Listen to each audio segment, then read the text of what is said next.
Okay, Wednesday का दिन और इंटरेस्टिंग है भारतीय बाजार। वो कल सुबह चर्चा हो रही थी, बता रहा था कि कंसोलिडेशन, उसके बाद फिर से अपनी नॉर्थवर्ड जर्नी रिज्यूम करने का, इस तरह का अब तक का बाजार का टेम्पलेट रहा है। वैसे ही टेम्पलेट फॉलो भी हो रहा है। कल भी वो कंसोलिडेशन, परसों के बिल्कुल सीमित दायरे के मूव्स के बाद कल भी कंसोलिडेशन था लार्जली दिन भर, और फाइनली जाते जाते वापस तेजी का रुख पकड़ा भारतीय बाजारों ने। आखिरी के आधे घंटे में बढ़िया अपटिक्स, ये जो नीचे लाल निशान में नजर आ रहा है निफ्टी, एक समय 40-50 पॉइंट नीचे था, वो 40-50 पॉइंट नीचे वाला निफ्टी फाइनली 70 पॉइंट से ज्यादा की मजबूती के साथ बंद होता हुआ नजर आया। तो बढ़िया घूमे, दमखम दिखाया, पर दिक्कत ये कि क्यूज उतने सपोर्टिव आज नहीं है। एसजीएक्स निफ्टी कह रहा है हम आधे % के दबाव के साथ कामकाज की शुरुआत करेंगे।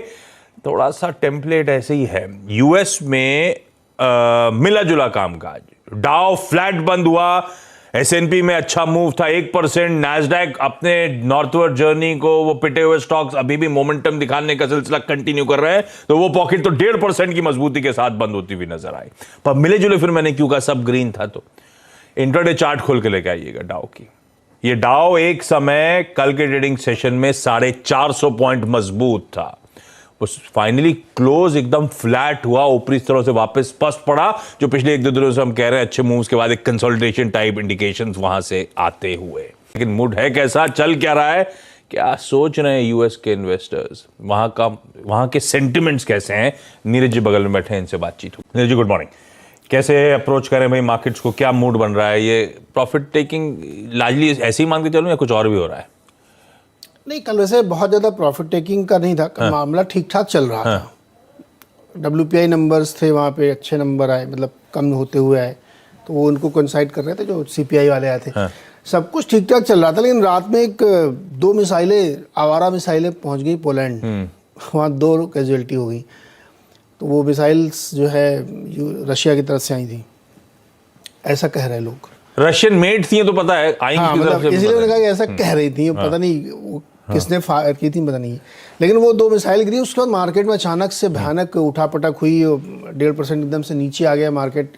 उनको लगा पता नहीं क्या हो गया, क्योंकि पोलैंड जो है वो एक अलग देश है, और वहाँ पे मिसाइल गिरी तो नेटो की इमरजेंसी मीटिंग बुलाई गई, अरे ये क्या है, हमला शुरू कर दिया उन्होंने। तो इस घटना की वजह से मार्केट में काफ़ी वॉलेटिलिटी हुई। हालांकि निचले लेवल से अगर आप देखें तो फिर से रिकवर हुआ। क्लैरिटी आई कि शायद मिसगाइडेड थी, इसलिए मिसाइल्स वहाँ चली गई, बिल्कुल बॉर्डर पे गिरी। और फिर इतनी जल्दी मीटिंग्स हुई, फिर दोनों ने खंडन भी किया। रशिया तो मना ही कर रहा था, पेंटागन ने कहा कि ऐसा नहीं लगता कि रशिया ने किया होगा, लेकिन फिर भी हम असेस कर रहे हैं, जांच करेंगे, देखेंगे क्या है। नेटो की इमरजेंसी मीटिंग में तय हुआ कि अगर ये सही पाया गया तो फिर ये माना जाएगा कि ये हमला कर रहे हैं, फलाना ढिमकाना।